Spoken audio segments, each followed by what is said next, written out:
Hello students and all my friends who are in this video, who is watching this, and I will make sure this video will entertain you out and also teach you many things about the force and laws of motion. This is part 2 of this topic, and now in this part we are going to know about various type of important topics. In the previous part we have studied about the introductory part of force and concept of force along with the effects that force made. मेरे को मालूम है कि ये class 9th का है. इस syllable में हमें बहुत सारे डिफ़िकल्ट पॉइंट्स देखने को मिलेंगे. क्लास 8 से 9th में आना इस like a tough job and इसे हम लोग एकदम इजी वे में पूरा करेंगे. इसीलिए मैं आपसे कहती हूँ कि ये जो फोर्स है ना, 8th में इसका माइनर पार्ट आया था, लेकिन 9th में इसका हाफ मेजर पार्ट आपके सामने रखा गया है. इसे पढ़ने से पहले हम पहले इसका डिफ़िकल्टी लेवल कम करेंगे और साथ ही में मोटिवेशन ईरा को बढ़ाएंगे. इसीलिए मैं आपको एक छोटा सा कहानी सुनाने जा रही हूँ जो कि आपको मोटिवेट भी करेगा प्लस एंटरटेन भी करेगा. So let's move towards the story. Ram and Sohan. Ram और सोहन दोनों बेस्ट फ्रेंड्स थे. वो बचपन से एक दूसरे के साथ रहे थे और दोनों लगभग सेम ही थे, लेकिन पढ़ाई के मामले में दोनों में ज़मीन और आसमान का फ़र्क था.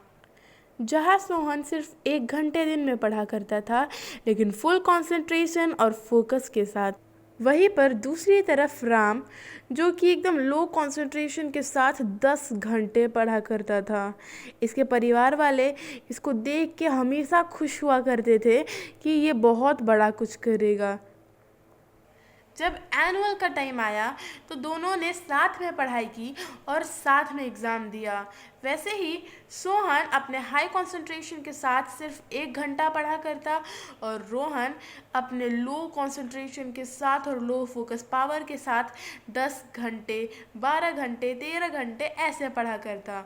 जब शॉकिंग चीज़ आई सामने तब पता चला कि सोहन ने अपने क्लास में फर्स्ट रैंक को अटेम्प्ट किया है, लेकिन राम अपने क्लास में फेल हो गया.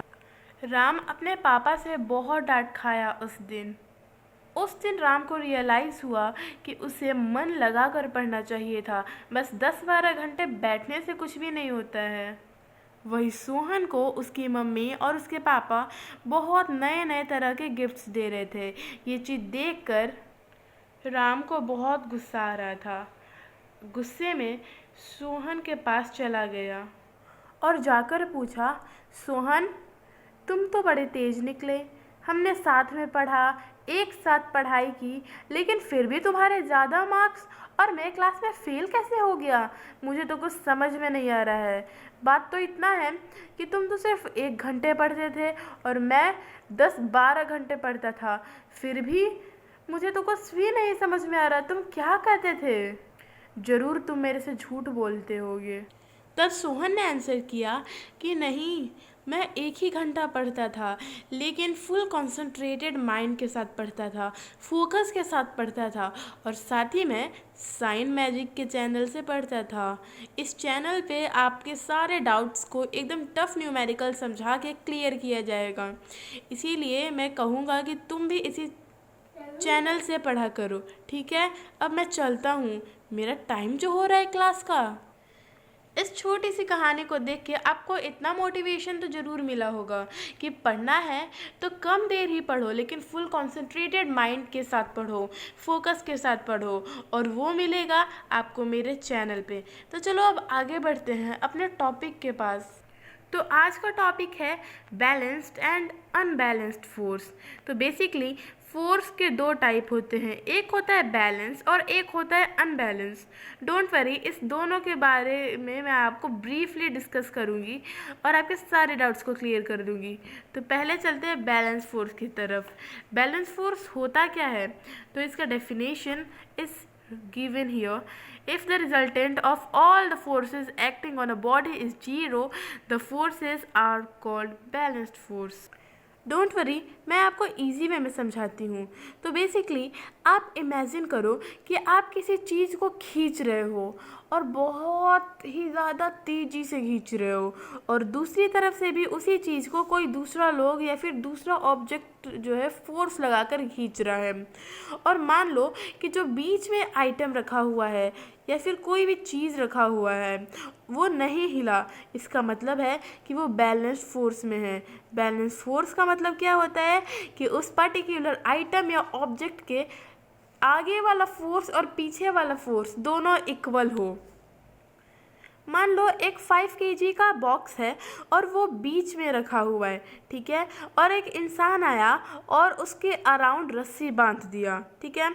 अब वो इंसान रस्सी के एक कोने से उसको 5 न्यूटन का फोर्स लगाकर खींचे जा रहा है, और एक और इंसान आया और वो उसको देखकर सोचने लगा कि अब मेरे को भी खींचना चाहिए, तो वो उसके अपोजिट डायरेक्शन में, मतलब कि अगर पहला इंसान राइट साइड में है तो वो लेफ्ट साइड में जाकर उसे भी 5 न्यूटन के फोर्स से ही खींचने लगा। तो आपको क्या लगता है कि वो डब्बा हिलेगा? सोच के बताओ। ऑफ कोर्स नहीं हिलेगा, क्योंकि उस पर बैलेंस फोर्स अप्लाई किया गया है, इस साइड से भी और उस साइड से भी, दोनों साइड से 5 न्यूटन का ही फोर्स अप्लाई है, मतलब कि उसका फोर्स बिल्कुल बैलेंस्ड है। इसका मतलब ये होता है, इस डेफिनेशन का मतलब चलो समझ लेते हैं कि resultant force of all the force acting on a body is 0। मान लो कोई एक ऑब्जेक्ट है और उस पर जितना भी फोर्स अप्लाई हो रहा है वो सब का रिजल्टेंट फोर्स कितना है? 0 आए, तब वो फोर्स क्या कहलाएगा? बैलेंस फोर्स कहलाएगा। ऑफ कोर्स जैसे वो डब्बा था 5 kg का, उसको इस साइड से भी 5 न्यूटन, उस साइड से भी 5 न्यूटन, तो क्या होगा? इसका रिजल्टेंट फोर्स कितना आएगा? 0, क्योंकि ज़्यादा कम तो कोई लगा नहीं रहा है। अगर ऐसे होता कि एक 4 न्यूटन का लगा रहा है, एक 6 न्यूटन का लगा रहा है, तो रिजल्टेंट फोर्स 2n हो जाता, नहीं तो -2n हो जाता, तो ये वेरिएबल हो जाता। S term of balance force से तो अलग हो ही जाता है ना। लेकिन एक चीज़ अपने दिमाग में एकदम बैठा लो कि अगर रिजल्टेंट फोर्स 0 आए, चाहे वो कोई भी ऑब्जेक्ट हो, कितना भी उसका mass, balance, whatever things that are, अगर उसका रिजल्टेंट फोर्स 0 आए तो वो बैलेंस फोर्स है, और 0 नहीं आए, माइनस में आए या प्लस में आए, तो वो क्या है? अनबैलेंस्ड फोर्स है, ठीक है। ये डायग्राम आपके लिए बहुत इम्पॉर्टेंट है। इसमें दिया गया है कि एक हैवी बॉक्स है, ठीक है, तो उस पर कितने फोर्स लगते हैं। तो मान लो कोई भी आइटम है, उस पर मेनली 4 तरह के फोर्स लगते हैं। अगर आप उसे पुश कर रहे हैं या पुल कर रहे हैं तो उस पर फोर्स ऑफ आवर हैंड, मतलब हमारे हाथों का फोर्स लगेगा, ठीक है। और ऑफ कोर्स अगर आप पुल करेंगे, किसी चीज़ को मोशन में लाएंगे, तो फ्रिक्शन तो उसका दोस्त है, सॉरी दोस्त कैसे बोल दिया मैंने, फ्रिक्शन तो उसका एनिमी है। मोशन में आने से रोकने वाला इंसान कौन है? फ्रिक्शन, तो फ्रिक्शन भी लगेगा। अब ये देख लो, जहाँ मोशन है वहाँ फ्रिक्शन जरूर आके चिपकेगा, अगर फ्रिक्शन नहीं है तो वो मोशन में ही चलते रहेगा, वो रुकेगा ही नहीं। और एक और फोर्स है जो कि force of gravity. Of course earth इस बॉक्स को अपनी तरफ अट्रैक्ट करेगा, इसीलिए ये हवा में बॉक्स नहीं तैरेगा, ये नीचे ज़मीन पर रहेगा, या फिर अगर ऊपर कोई सरफेस होगा तो वहाँ पर रहेगा। और जो फोर्थ फोर्स है जो आपके लिए न्यू होगा वो है फोर्स ऑफ नॉर्मल रिएक्शन। इसके बारे में मैं आपको आगे फर्दर अच्छे से एक्सप्लेन करूँगी, ओके। बैलेंस फोर्स के बारे में मैं आपको एक और चीज़ बताना चाहती हूँ कि अगर ये फोर्स किसी भी ऑब्जेक्ट पर अप्लाई होगा तो उसके पोजीशन में, शेप में, साइज़ में कोई चेंज नहीं आएगा। सॉरी, पोजीशन में चेंज आएगा, लेकिन शेप और साइज़ में चेंज ऑफ कोर्स आएगा कुछ केसेस में। रुक जाओ, इसे मैं अच्छे से एक्सप्लेन करती हूँ पहले।